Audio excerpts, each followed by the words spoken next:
ആരുണ്ടാക്കിയത്? നമ്മൾ തന്നെ നമ്മളെ ആക്ഷേപിച്ചുകൊണ്ടുണ്ടാക്കിയതല്ലേ. ഞാൻ അതിനെക്കുറിച്ച് കൂടുതൽ പറയുന്നില്ല. എത്രത്തോളം എന്ന് ചോദിച്ചാൽ ഹിന്ദു ദിനപത്രത്തിൽ ഫ്ലാഗ്ഷിപ്പ് ഇൻസ്റ്റിറ്റ്യൂട്ട് എന്നാണ് അവർ എഴുതിയത്. ഫ്ലാഗ്ഷിപ്പ് സമസ്തയുടെ സമസ്താസ് ഫ്ലാഗ്ഷിപ്പ് ഇൻസ്റ്റിറ്റ്യൂട്ട് എന്നതിന്റെ അർത്ഥം സമസ്തയുടെ സുപ്രധാന സ്ഥാപനം. ആ സ്ഥാപനത്തിൽ സലഫിസം പഠിപ്പിക്കുന്നതാണ് ഇന്ത്യൻ എക്സ്പ്രസ് എഴുതിയത്. മാത്രമല്ല അവരെഴുതി ഇന്റലിജൻസ് ഏജൻസീസ് ക്ലോസ്ലി മോണിറ്ററിംഗ് എന്നാണ് ഒരു വാക്കതിലുള്ളത്. നിരീക്ഷിക്കുന്നു. ലൈബ്രറിയിൽ വരെ വന്ന് നോക്കിയതാ പറയുന്നത്. നമ്മൾ പ്രസംഗിച്ചുണ്ടാക്കിയതാ. ഞാൻ ആരെയും കുറ്റപ്പെടുത്തല്ല. നമ്മൾ നമ്മളെ കുറിച്ച് ഈ രീതിയിൽ ആക്ഷേപാർഹമായ രീതിയിൽ പ്രസംഗിക്കുമ്പോൾ മറ്റുള്ളവർ അതിൽ നിന്ന് മുതലെടുക്കുന്നതിന്റെ ചരിത്രവും ചിത്രവും വളരെ വ്യക്തമായി പത്രം എഴുതിയിരിക്കുകയാണ്. അസ്സലാമു അലൈക്കും വറഹ്മത്തുള്ളാഹി വബറകാതുഹു. കെ വിഭാഗം സമസ്തയും ലീഗും തമ്മിലുള്ള ഭിന്നത രൂക്ഷമാവുകയാണ്. മുസ്തഫൽ ഫൈലിക്കെതിരെ നടപടിയെടുത്തതിൽ ലീഗ് അനുകൂല സമസ്തയിലുള്ളവർക്ക് വൻ പ്രതിഷേധം. താമസിയാതെ തന്നെ ലീഗ് അനുകൂല നേതാക്കളുടെ യോഗം ചേരുമെന്ന് ബന്ധപ്പെട്ടവർ അറിയിച്ചു. ഷജറുകളും ലീഗ് അനുകൂലികളും തമ്മിൽ രൂക്ഷമായ വാക്പോര്. സമസ്തയോട് യാതൊരു വിട്ടുവീഴ്ചയും വേണ്ടെന്ന് പാണക്കാട് സ്വാദിഖ് അലി ശിഹാബ് തങ്ങൾ. മുസ്തഫൽ ഫൈലിയെ സമസ്തയിൽ നിന്ന് സസ്പെൻഡ് ചെയ്തത് പാണക്കാട് സ്വാദിഖ് അലി ശിഹാബ് തങ്ങളെ ചൊടിപ്പിച്ചു. കർശന നിലപാടുമായി പാണക്കാട് സ്വാദിഖ് അലി ശിഹാബ് തങ്ങൾ. കേരള മുസ്ലിങ്ങൾക്കിടയിൽ ഏറ്റവും കൂടുതൽ വേരൂന്നിയ മുസ്ലിം സംഘടനയാണ് സമസ്തയെന്ന കാര്യത്തിൽ ആർക്കും തർക്കമില്ല.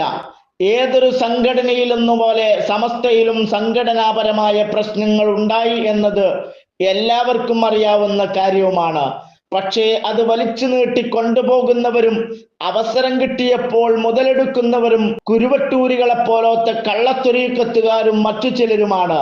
വ്യാജ ത്വരീക്കത്തുകൾ ഉൾപ്പെടെയുള്ള അവാന്തര വിഭാഗങ്ങൾക്കെതിരെ സമസ്ത തീരുമാനം പ്രഖ്യാപിച്ചതും നടപടി സ്വീകരിച്ചതും നാളുകളോളം പഠിച്ചും ചർച്ച ചെയ്തുമാണ്. ഈ പ്രശ്നങ്ങളിലും സമസ്ത ഒരു എടുത്തുചാട്ടത്തിന് മുതിർന്നിട്ടില്ല, മുതിരുകയുമില്ല. സമയമാകുമ്പോൾ തീരുമാനമെടുക്കുകയും ചെയ്യും. അതാണ് ഇവിടെ സംഭവിച്ചിട്ടുള്ളത്. സംഭവിക്കാനിരിക്കുന്നതും അതാണ്. നൂറ്റാണ്ടിന്റെ പ്രഭയോടെ സമസ്ത സമ്മേളനത്തിലേക്കും അനുബന്ധ പരിപാടികളിലേക്കും കടക്കുകയാണ്. വിമത പ്രവർത്തനങ്ങളും ചാരപ്പണികളും ചെയ്യുന്നവർ കാലത്തിന്റെ ചവറ്റുകൊട്ടയിൽ വലിച്ചെറിയപ്പെടും. ഒന്നും സംഭവിക്കില്ലെന്ന് കരുതി മുന്നോട്ട് പോകാമെന്ന് കരുതണ്ട. മഹാഭൂരിപക്ഷം വരുന്ന അനുയായികൾ അക്ഷമരായി ഈ മഹാപ്രസ്ഥാനത്തിനൊന്നും സംഭവിക്കരുതെന്ന മാത്രം കരുതിക്കൊണ്ട് മൗനം കാക്കുകയാണ്. ഈ മഹത്തായ കൊടി നിലത്ത് വീഴാതെ കാക്കുന്നവരാണ് ലക്ഷക്കണക്കായ ഈ സാധാരണ പ്രവർത്തകർ. അവരാണ് ഈ സംഘടനയുടെ ഊർജം.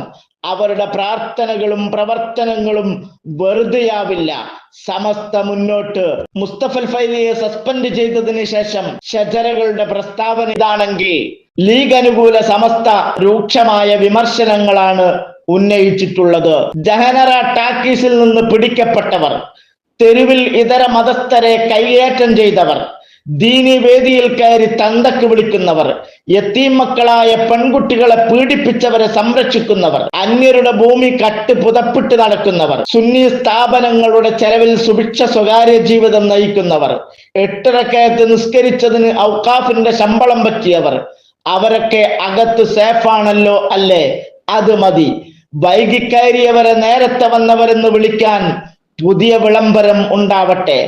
അൽഫൈസിയുടെ ഒഴിവിലേക്ക് മുസ്തഫ വേങ്ങര കരുളായി ജവാഹിർ ഗ്രൂപ്പ് കൂട്ടിച്ചേർത്ത് പുനർക്രമീകരിക്കുന്നത് കാണാൻ കട്ട വെയിറ്റിംഗ്. ഇത് വെറും ഒരു സസ്പെൻഷനായി കാണേണ്ടതില്ല. കളി വേറെയാണ്. ബെടക്കാക്കി അകറ്റി നിർത്തി അടുത്ത സെക്രട്ടറി പദത്തിലേക്ക് മണിയടിക്കുന്നവരെ തള്ളിക്കയറ്റാനുള്ള അഡ്വാൻസ്ഡ് മൂവ്. റഹബ അവനൊരു പുരുഷൻ സ്വർണം പ്രവർത്തിച്ചു. റഹബ അവർ 2 പുരുഷന്മാർ സ്വർണം പ്രവർത്തിച്ചു. റഹബു അവർ പല പുരുഷന്മാർ സ്വർണം പ്രവർത്തിച്ചു എന്നല്ല. അവനൊരു പുരുഷൻ പോയി, അവർ 2 പുരുഷന്മാർ പോയി, അവർ പല പുരുഷന്മാർ പോയി എന്നാകുന്നു. അതുകൊണ്ട് അൽഫൈസിക്ക് പോയി, സോറി പൊക്കിക്കളഞ്ഞു. സ്ക്രീനിൽ കാണുന്ന ഈ മയ്യത്ത് നിസ്കാരത്തിന് നേതൃത്വം നൽകുന്ന ഹൈദരലി തങ്ങൾ പണ്ഡിതനാണ്. സമാനമായ പ്രവൃത്തി പണ്ഡിതനായ ശിഹാബ് തങ്ങൾ ചെയ്തതിനും നമ്മൾ പലവരും സാക്ഷികളാണ്. KM മൗലവിയുടെ മയ്യത്ത് നമസ്കാരത്തിന് ബാഫഖി തങ്ങൾ നേതൃത്വം നൽകിയതും ചരിത്ര സത്യമാണ്. അന്നും ഇവിടെ സമസ്തയും മുഷാവറയും പക്ഷം പിടിക്കാതെ ദീൻ പറഞ്ഞിരുന്ന ശ്രേഷ്ഠവര്യന്മാരായ പണ്ഡിതന്മാരും ഉണ്ടായിരുന്നു. ഇന്ന് സ്വാദിഖ് അലി തങ്ങളെ ഇതേ വിഷയത്തിൽ സ്റ്റേജിലും പേജിലും കുത്തിവലിക്കുന്ന ഫത്താന്മാരുടെ ലക്ഷ്യം ഇസ്ലാമോ ദീനോ ആദർശമോ അല്ലെന്നും കപ്പിത്താനെ ഒറ്റപ്പെടുത്തി സംഘശക്തി തകർത്ത് സമുദായത്തെ 4 ചില്ലിക്കാശിന് ഒറ്റുകൊടുക്കുന്ന ജൂദാസുകളാണെന്നും എല്ലാവർക്കും മനസ്സിലായിട്ടുണ്ട്. ഇതാണ് ലീഗ് അനുകൂല സമസ്തയുടെ വിമർശനം. കേൾക്കാം വാർത്തകൾ വിശദമായി. ലീഗ് ഭിന്നത വീണ്ടും രൂക്ഷമാകുന്നു. മുശാവറ അംഗം മുസ്തഫൽ ഫൈസിക്കെതിരെ നടപടിയെടുത്തതിൽ കടുത്ത പ്രതിഷേധവുമായി ലീഗ് അനുകൂലികൾ രംഗത്ത് വന്നു. സമസ്ത 100ാം വാർഷിക സംഘാടക സമിതി രൂപീകരണ യോഗം ബഹിഷ്കരിച്ചാണ് പ്രതിഷേധം. വിട്ടുവീഴ്ച വേണ്ടെന്ന് സാദിഖ് അലി തങ്ങൾ അണികൾക്ക് നിർദ്ദേശം നൽകി. സമസ്തയിലെ ലീഗ് അനുകൂലികളുടെ യോഗം ഉടൻ വിളിച്ചു ചേർക്കാനും തീരുമാനമായി. ജിഫ്രി മുത്തുക്കോയ തങ്ങൾക്കെതിരെ സമൂഹമാധ്യമങ്ങളിൽ പ്രചരണം നടത്തിയതിനായിരുന്നു മുസ്തഫൽ ഫൈസിയെ സസ്പെൻഡ് ചെയ്തത്. എ കെ അഭിലാഷ് നമുക്കൊപ്പം ചേരുന്നു. A K Abhilash, good evening. നേരത്തെ ഉണ്ടായത് ഒരു താൽക്കാലിക വെടിനിർത്തൽ മാത്രമാണ് എന്നതാണോ ഇപ്പോൾ സമസ്തയിൽ ഉരുത്തിരിയുന്ന ലീഗിനെതിരെയുള്ള നീക്കങ്ങളിൽ നിന്ന് മനസ്സിലാക്കേണ്ടത്? സുജിയ, നേരത്തെ ഉണ്ടായിരുന്നതിൽ കൂടുതൽ തർക്കങ്ങൾ രൂക്ഷമാകുന്നു എന്നാണ് ഇപ്പോൾ നമുക്ക് മനസ്സിലാക്കാൻ കഴിയുന്നത്. കാരണം ഇന്നിപ്പോൾ ഈ 100ാം വാർഷികവുമായി ബന്ധപ്പെട്ട് സംഘാടക സമിതി രൂപീകരിക്കാനുള്ള നീക്കമായിരുന്നു നടന്നത്. ഇന്ന് ഉച്ചയ്ക്ക് ശേഷമായിരുന്നു സംഘാടക സമിതി രൂപീകരിക്കേണ്ടത്. അതിനു മുമ്പായിട്ടാണ് മുശാവറ യോഗം നടക്കുന്നത്. ഇതിലാണ് ഇപ്പോൾ ഈ മുസ്തഫൽ ഫൈസിക്കെതിരെ നടപടി ഉണ്ടായിരിക്കുന്നത്. ഇതിൽ പ്രധാനമായും കഴിഞ്ഞ ആഴ്ച മലപ്പുറത്ത് നടന്ന ഒരു പരിപാടിക്കിടെ മുസ്ലിം ലീഗിനെ പ്രകീർത്തിച്ചും അതോടൊപ്പം തന്നെ ജിഫ്രി മുത്തുക്കോയ തങ്ങൾക്കെതിരെ പരോക്ഷ വിമർശനവും അദ്ദേഹം ഉയർത്തിയിരുന്നു. ഇതാണ് ഇപ്പോൾ നടപടിക്കിടയാക്കിയത് എന്നാണ് ഇപ്പോൾ നമുക്ക് സമസ്ത മുശാവറ അംഗങ്ങളിൽ നിന്ന് നമുക്ക് മനസ്സിലാക്കാൻ കഴിയുന്നത്. ഏതായാലും ഇതുമായി ബന്ധപ്പെട്ട് ഇപ്പോൾ മുസ്ലിം ലീഗ് കടുത്ത നീരസത്തിൽ പ്രതിഷേധത്തിലേക്കാണ് കടക്കുന്നത്. പ്രധാനമായും സാദിഖ് അലി തങ്ങൾ ഇത്തരത്തിലുള്ള നീക്കവുമായി ബന്ധപ്പെട്ട് സഹകരിച്ചു പോകാൻ കഴിയില്ല എന്നുള്ള ഒരു കടുത്ത നിലപാട് തന്നെ സ്വീകരിച്ചിരിക്കുന്നു. അതോടൊപ്പം തന്നെ ഇതുമായി ബന്ധപ്പെട്ട് ചർച്ച ചെയ്യുന്നില്ല, അതായത് ഒരു പിളർപ്പിലേക്ക് പോകുന്നു എന്ന് സംശയിക്കാവുന്ന തരത്തിലേക്ക് തന്നെയാണ് കാര്യങ്ങൾ പോകുന്നു എന്നതാണ് പ്രധാനപ്പെട്ട കാര്യം. ഏതായാലും ഇതുമായി ബന്ധപ്പെട്ട് മുതിർന്ന അംഗങ്ങളുടെ ഒരു ചർച്ച, ഒരു യോഗം വിളിച്ചു ചേർക്കാനുള്ള ഒരു തീരുമാനത്തിലേക്കാണ് ഇപ്പോൾ സാദിഖ് അലി തങ്ങളുടെ നേതൃത്വത്തിൽ തീരുമാനമായിരിക്കുന്നതെന്നാണ് നമുക്ക് മനസ്സിലാക്കാൻ കഴിയുന്നത്. അതോടൊപ്പം തന്നെ ഇതുമായി ബന്ധപ്പെട്ട് ഏത് തരത്തിൽ മുന്നോട്ട് പോകണമെന്നുള്ള അടക്കമുള്ള കാര്യങ്ങളിലേക്ക് ഒരു തീരുമാനം ഉണ്ടാക്കുക എന്ന ലക്ഷ്യം കൂടി വയ്ക്കുന്നു. പ്രധാനമായും ഇന്നിപ്പോൾ സംഘാടക സമിതി യോഗം നടക്കുന്ന ആ ഘട്ടത്തിൽ അതിനെ ബഹിഷ്കരിച്ചുകൊണ്ടാണ് ഇതിനൊരു മറുപടി ലീഗ് നേതൃത്വത്തിന്റെ ഭാഗത്തും ഉണ്ടായിരിക്കുന്നത്.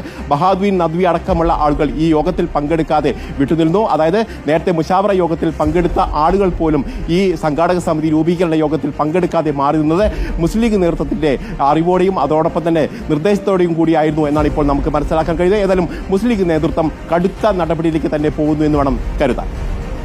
ഓക്കെ, വിവരങ്ങൾ നൽകിയത് എ കെ അഭിലാഷാണ്. ഭിന്നത രൂക്ഷമായി നിൽക്കുന്നു.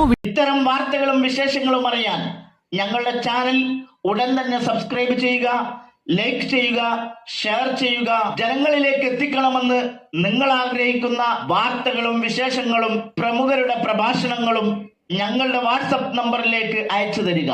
നന്മ വളരട്ടെ, തിന്മക്കെതിരെ നമുക്ക് ഒരുമിച്ച് നിൽക്കാം.